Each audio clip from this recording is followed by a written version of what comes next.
नमस्कार सर। सत्साई सत्साई। क्या नाम है जी आपका? मेरा नाम धर्मवीर दास है जी। क्या काम करते हैं आप? जी मैं जेल वार्डर हूँ, जेल डिपार्टमेंट में नौकरी करता हूँ। कहाँ के रहने वाले?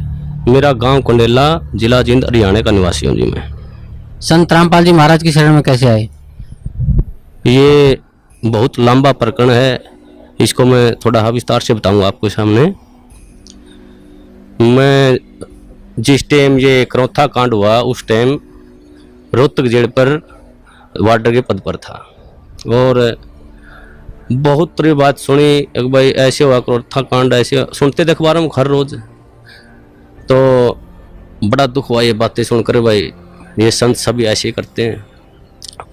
तो फिर कुछ दिन के बाद पता चला भाई संत रामपाल जी महाराज रोहतक जेल में आएंगे। तो हमारी वहाँ पर ड्यूटी थी, हमने देखा, सोचा भाई यही बात करेंगे, आके पूछेंगे उनसे क्या ये वास्तविक सच्चाई है। उसके बाद मेरे कुछ दोस्त थे मेरे गांव में जिन्होंने सतगुरु रामपाल जी महाराज जी से उपदेश लिया हुआ था। तो मैंने उनके पास जाकर कहा भाई तुम्हारे गुरु जी तो ये देखो अखबारों में ऐसे आते हैं, इनके बारे में बहुत बकवास ऐसे करते हैं। वो न बोले नहीं भाई हमारे गुरु जी ऐसे नहीं करते। लेकिन मेरे विश्वास नहीं हुआ इस बात का। तो एक मेरा दोस्त जो गांव में केबल का वैसे स्कूल का प्राइवेट स्कूल है, गांव में केबल चलाता है वो, मैं उसके बाहर खड़ा होया, उससे मैंने बहुत गलत बातें की उसको। अगर भाई तुम्हारे गुरु जी ऐसे करते मैं तुम्हारे आता नहीं।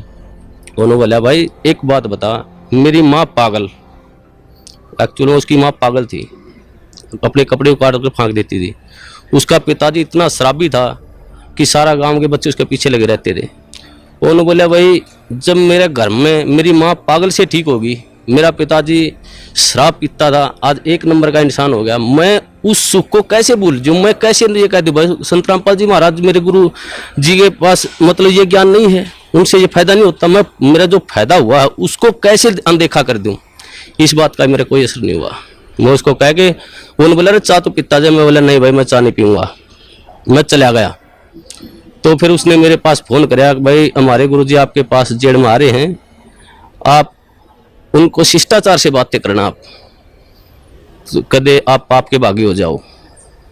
एक मेरा बड़ा भाई ओम प्रकाश नाम है उसका, उससे भी पहले वो करौथा कांड में सह परिवार जाया हुआ था, उसको भी मैंने फ़ोन पर बहुत ज़्यादा बातें की भाई तुम वहाँ क्या करने गया था, आज फंस गया। वो ये कहा फ़ोन पे मेरे को अगर भाई मैं तुम्हारे को ही छोड़ दूंगा, मैं गुरुजी को नहीं छोड़ सकता। फिर भी मेरी बुद्धि ने काम नहीं करे, भाई ये भाई ये कह रहे हैं भाई तुम्हें ही छोड़ दूंगा, गुरुजी को नहीं छोड़ सकता। फिर भी मेरी बुद्धि ने काम नहीं कराया, मैं भाई ये तो पागल हो गए। उसके बाद फिर गुरुजी जेल में आए। जेल में आने के बाद वो दिन बहुत, मैं उस दिन को बहुत खुशकिस्मत मानता हूँ कि उस दौरान मेरी जहाँ पर गुरुजी बनते वहाँ पर मेरी ड्यूटी लगी हुई थी। तो गुरुजी आए, जैसे आके वहाँ बारक के अंदर लेट के शाम को, तो हमने ये सोचा भाई गुरुजी अब आए हैं, रिमांड से आए हैं, अब तो इनको आराम करते, सुबह बातें करेंगे। जब इस सुबह ड्यूटी फिर मेरे ड्यूटी वहीं लगनी थी, वहीं परमानेंट ड्यूटी होती थी 1 महीने के लिए, मेरी वहीं ड्यूटी थी। उसके बाद गुरुजी वैसे सुबह जैसे ही गुरुजी को मैंने नज़दीक ही गया, गुरुजियों ने मेरे से पूछ लिया अक भाई हवलदार कौन से गांव का है तू? माँ जी मैं कंडेला गांव का। गुरुजियों ने कहा भाई कंडेले के तो बहुत भगत हैं मेरे। माँ जी हाँ बहुत भगत हैं। हाँ गुरुजी संत रामपाल जी महाराज ने मेरे ही बड़े भाई का नाम ले दिया, एक ओम प्रकाश है भाई मेरा कंडेला का बहुत बढ़िया भगत है। देखो कितनी अखबार में कितने सुनने के कारण मैं अपने भाई को मना कर दिया कि मैं नहीं जानता। इतना बुरा प्रचार सुनने के बाद मैंने अपने भाई को भी खुद मारा, माँ जा भाई मैंने ये कह दिया जी मैं नहीं जानता उसको। गुरुजी ने कहा भाई जान या ना जान मेरा भक्त है वो। माँ जी ठीक है। गुरुजी ने मेरे को बिठाया, सृष्टि रचना सुनाई। मेरे को सृष्टि रचना सुनाने के बाद गुरुजी ने कहा बेटा ये बिल्कुल सत्य है जो सृष्टि रचना मैंने तेरे को सुनाई, इसको आपने ऐसे लगेगा जैसे ये मनगढ़ंत कहानी है। तो मैंने सृष्टि रचना सुनने के बाद मेरी ड्यूटी ऑफ हो गई, मैं चला गया। उसके बाद मैं संपर्क में, जैसे ही ड्यूटी होती हमारे गुरुजी में संपर्क में चला जाता, मैं वहाँ बैरक पे चला जाता और पूछता रहता। एक दिन मैंने वैसे पूछा गुरुजी आपके जो भगत हैं ये आपको परमात्मा मानते हैं? तो बोले भाई हाँ जी परमात्मा मानते बेटा मेरे को। माँ जी नहीं मानते परमात्मा, क्योंकि मेरे अंदर तो अड़ंगा भरा हुआ था, मैं 2 कौड़ी का इंसान। तो उन्होंने बोले क्या बात है बेटा? माँ जी जब आप भगवान मान लिए तो फिर उल्टा कदम क्यों रखना? वो फिर डर क्यों रहे हैं, हम तो सामने आना चाहिए। हमारे गुरु जी ने कहा बेटा कोई बात नहीं, अब थोड़े डर रहे हैं वो सामने भी आएंगे। तो ऐसे हर रोज़ मैं गुरुजियों से पूछता जी ये जो आप मार्ग बता रही, ये रोड़ा क्यों हुआ, क्या कारण था इसका। तो गुरुजियों ने बताया बेटा ये 70 प्रकाश पुस्तक पर रोड़ा था सारा, मैं प्रोजेक्टर पे दिखाता था इसको, और ये जितने भी आर्य समाजी हैं, ये आचार्य बैठे हैं, ये इसको बेच कर रोजी रोटी बना रहे हैं। इसमें वास्तविकता कुछ लिखी हुई है और हमारे समाज को बता रहे हैं कुछ अलग। तो उस बात पे ये रोड़ा था सारा। तो मैं एक इस परोपकार का ये काम कर रहा हूँ, ये भक्ति विधि सही बता रहा हूँ। मैं कहने लगा जी इस पृथ्वी पर ऐसा इंसान कोई नहीं जो परोपकार के लिए निस्वार्थ भाव से कार्य करता हो। तो गुरुजी ने कहा बेटा ये दास है। तो उस टाइम मेरे वैसे तो मन में अड़ंगा भरा था, मेरे गुरुजी ने कही, मेरे उस बात का विश्वास माँ जी मेरे ये बात जचती नहीं। तो उन्होंने बोला बेटा जचो या ना जचो, मैं तेरे को जो बता रहा हूँ ये सत्य है। तो उस प्रभाव से मैं गांव में जो मेरा दोस्त केबल चलाता था उससे कहने लगा मैं तू कैसेट चढ़ा कर गुरुजियों ज्ञान में ज्ञान, तो तत्व ज्ञान संदेश की कैसेट थी, उसमें जैसे मैं हर रोज़ घर जाता रहा तो वो कैसेट चलवा देता। एक दिन मैं कैसेट सुन रहा था, रात के 9:30-10 बजे का टाइम था। तो एक कैसेट इतनी मार्मिक कैसेट थी, उसमें मैं क्या बताऊँ, मेरे गुरुजियों के लिए मेरा हृदय फाट गया था। वो परमात्मा सतगुरुदेव उन्होंने कहा कि इस दास की जीभ कट जाए अगर झूठ बोलता हो तो मैं इस परोपकार समाज के लिए ज्ञान छुड़ा रहा हूँ। तो गुरुजियों ने वो ज्ञान सुना, मेरे भीतर में लगी वह बात, भाई ये संत ये कह रहे हैं कि दास की जीभ कट जाए और मैं कोई स्वार्थ नहीं मेरा। तो मेरे वह बात भीतर में लगी। उस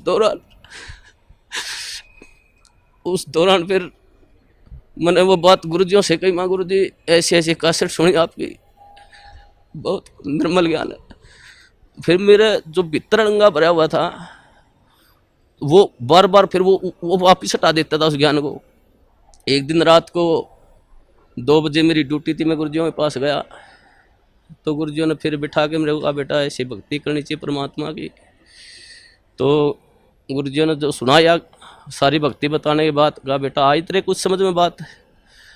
मेरे मुंह से ऑटोमेटिक, वैसे मैं कहना भी नहीं चाह रहा था मेरे से, यार जी आप बिल्कुल सत्य है, आपका ज्ञान बिल्कुल सत्य है, मैं ही ऐसा पापी हूँ जो मेरे अंदर नहीं समा रहा ये ज्ञान।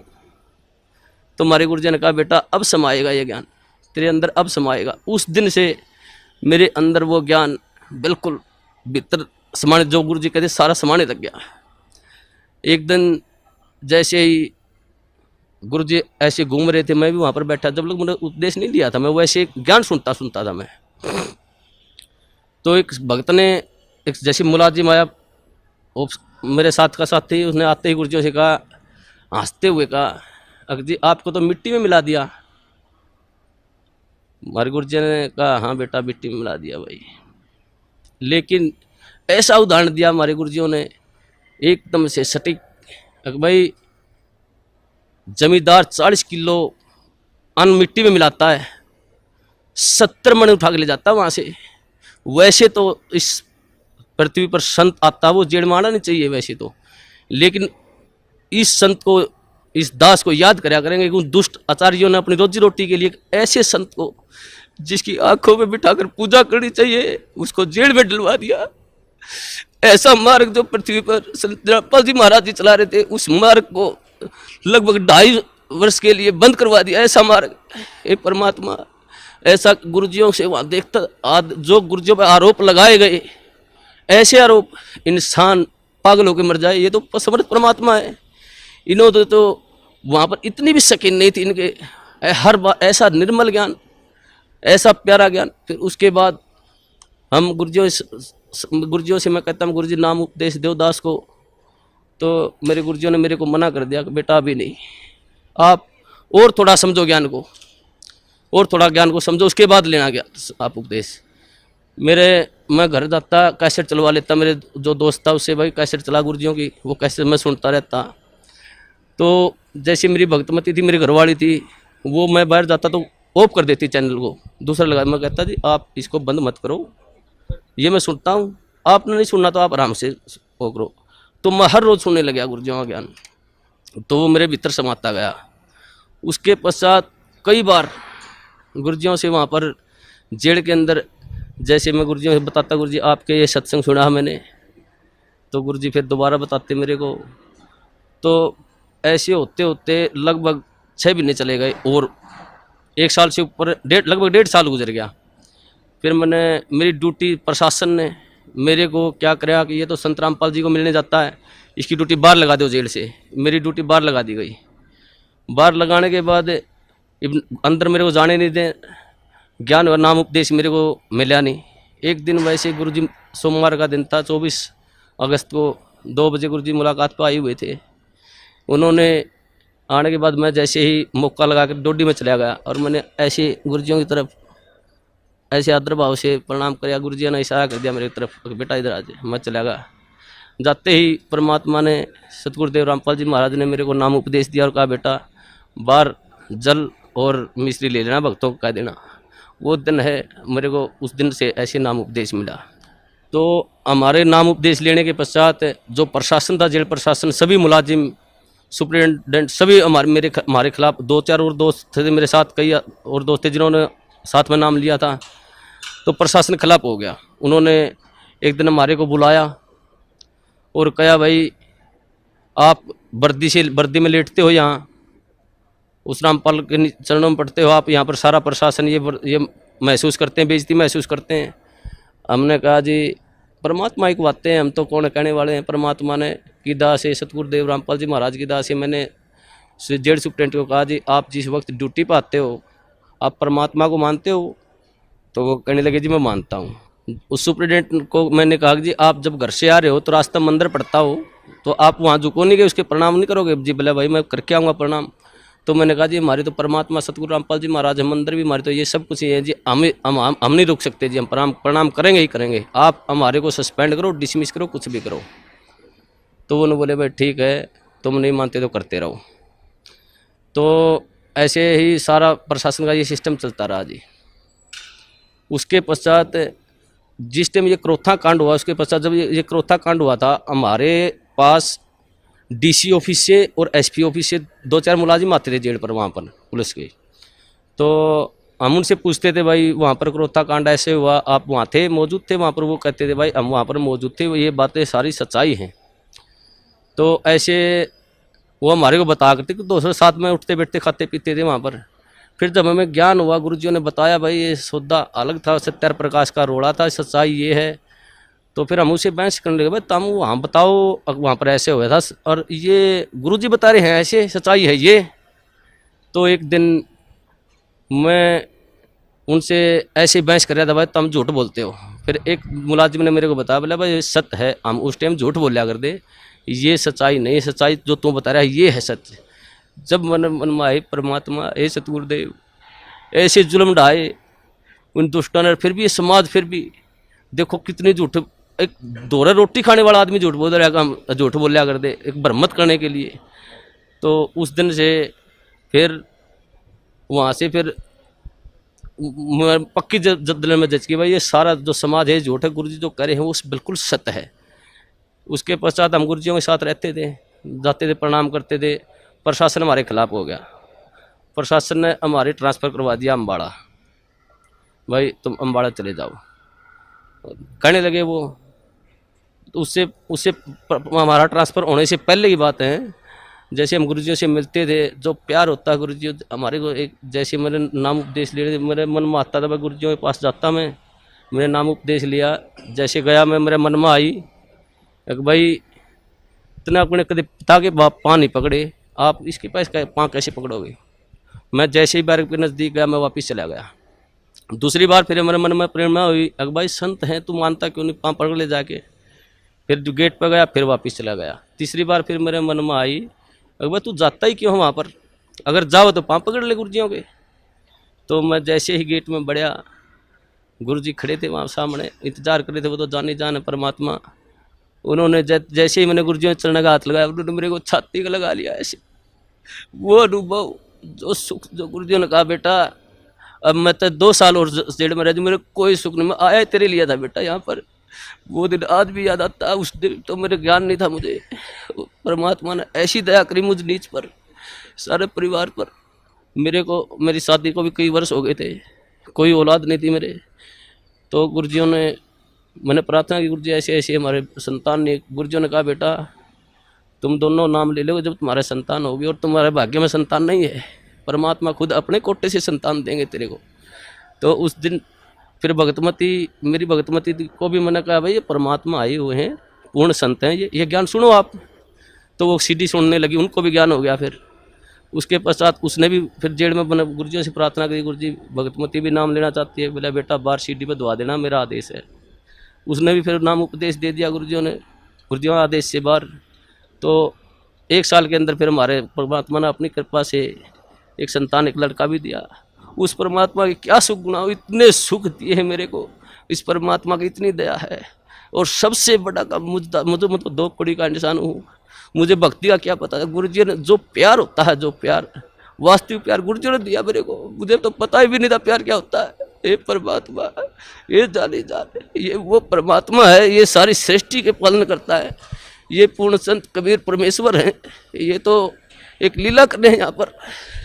हम 2 कौड़ी के जीवों के लिए ये भटकते रहे, एक आत्मा के लिए ये परमात्मा लाखों रुपए बाहर देते हैं। और ये समाज इसको कहते हैं ये बुराई कर रहा है। ये पूर्ण परमात्मा पर, जो पूर्ण परमात्मा का संत होता है वो बुराई नहीं करता किसी की। ये तो अपने बच्चों के लिए शिक्षा दे रहे समाज को, भाई तुम पहचानो ये ज्ञान है, ऐसा पवित्र ज्ञान है परमात्मा इस पृथ्वी पर। ये किसी संत में देख लो, किसी आधार ही नहीं ज्ञान का, और ये ऐसा ज्ञान दे रहे हैं, मोक्ष का मार्ग बता रहे हैं, ढोल पीट रहे हैं, हर इन्हीं को कहते निंदा करते हैं। हे परमात्मा, मैं तो इस सब समाज से यही कहूँगा कि इस संत को, ये पूर्ण परमात्मा, इनकी पलकों में बैठाकर पूजा करनी चाहिए इनकी। और सभी समाज से कहूँगा अपने और अपने परिवार को जितना भी जल्दी हो सके यहाँ पर सतगुरु रामबंदी छोड़ सतगुरु रामपाल जी महाराज की शरण में लाकर उनका कल्याण करवाएं, और सभी भाइयों को बताएं बस वास्तविक ज्ञान वहाँ पर है। मैं यही कहना चाहूँगा। सत साहिब। धन्यवाद, धन्यवाद।